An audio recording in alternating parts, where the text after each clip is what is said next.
नमस्कार। प्रसंगर्ष में आप सभी का स्वागत है। प्रसंगर्ष में आज हम बात करेंगे आई लव मोहम्मद।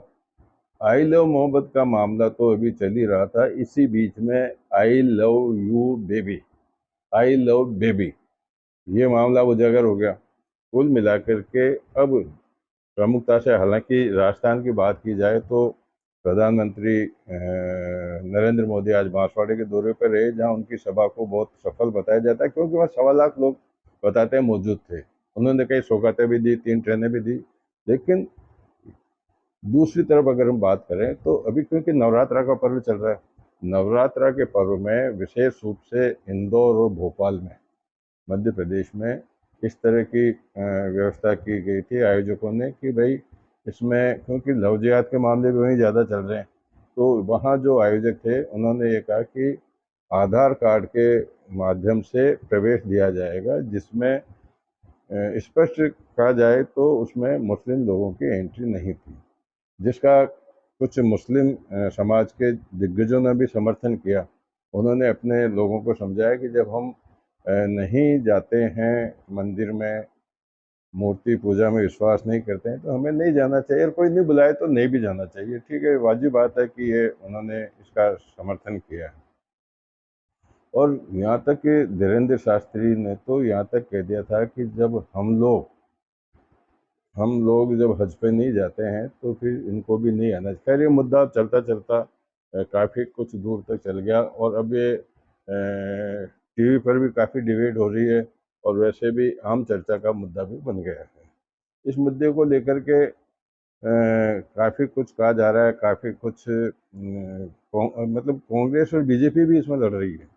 अगर आप डिबेट देखो तो डिबेट के अंदर भी कि जो एंकर्स होते हैं वो भी उनको उकसा उकसा करके और उनकी भावनाओं को सामने लाने की कोशिश करते हैं। लाने भी चाहिए, उजागर भी होना चाहिए कि कौन क्या कहता है, इसमें कोई दिक्कत नहीं है। लेकिन दूसरी तरफ अगर बात करें तो अब एक नया मामला सामने आया है, जहां दिल्ली के बसंत कुंज इलाका, दिल्ली का बहुत धनाढ्य इलाका है बसंत कुंज। वहाँ पर है Shri Sharda institute of management and research. वहाँ चैतन्यानंद सरस्वती महाराज उसके संचालक हैं। उन्होंने उनके लिए अब कुछ वहाँ की ही छात्राओं ने, युवतियों ने उनके खिलाफ एक मोर्चा खोल दिया। मोर्चे में सीधा सीधा आरोप लगाया है कि वो व्हाट्सएप पर गंदे मैसेज करते हैं। वो कहते हैं baby, I love you baby, I love एंडर। अब क्या मतलब है एंडर का? लेकिन इस तरह की बातें होने के बाद में, हालांकि मामला कुछ दिनों से चल रहा था, पुलिस में मामला जाने के बावजूद भी, क्योंकि मामला हाई प्रोफाइल था, तो उसको कम रखा। लेकिन जब मीडिया में ये मामला उछलने लगा तो पुलिस ने भी इसमें एक्टिव ने दिखा करके और चैतन्यानंद सरस्वती की तलाश जारी कर दी है।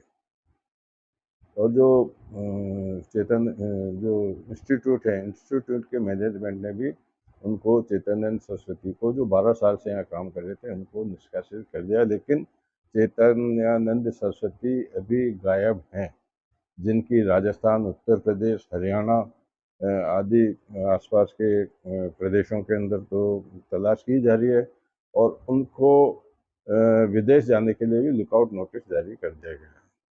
लेकिन पुलिस ने इस मामले में वहाँ रह रही जो अध्ययन करने वाली 32 छात्राओं के जो सूत्र बताते हैं, 32 छात्राओं से पूछताछ की, जिसमें 17 छात्राओं ने इस बात का आरोप लगाया कि जो वहाँ की वार्डन है, 3 वार्डन का नामजद रिपोर्ट भी कराई कि वो उन पर दबाव डालती थी कि उनके कमरे में जाओ, उनको वो घुमाने के लिए विदेश ले जाएंगे, उनको पैसा भी देंगे और उनको अच्छे नंबर भी देंगे।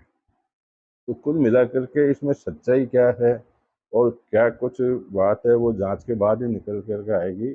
लेकिन चैतन्यानंद सरस्वती के वहाँ से चले जाने के बाद में अब ये मामला काफ़ी तूल पकड़ता जा रहा है।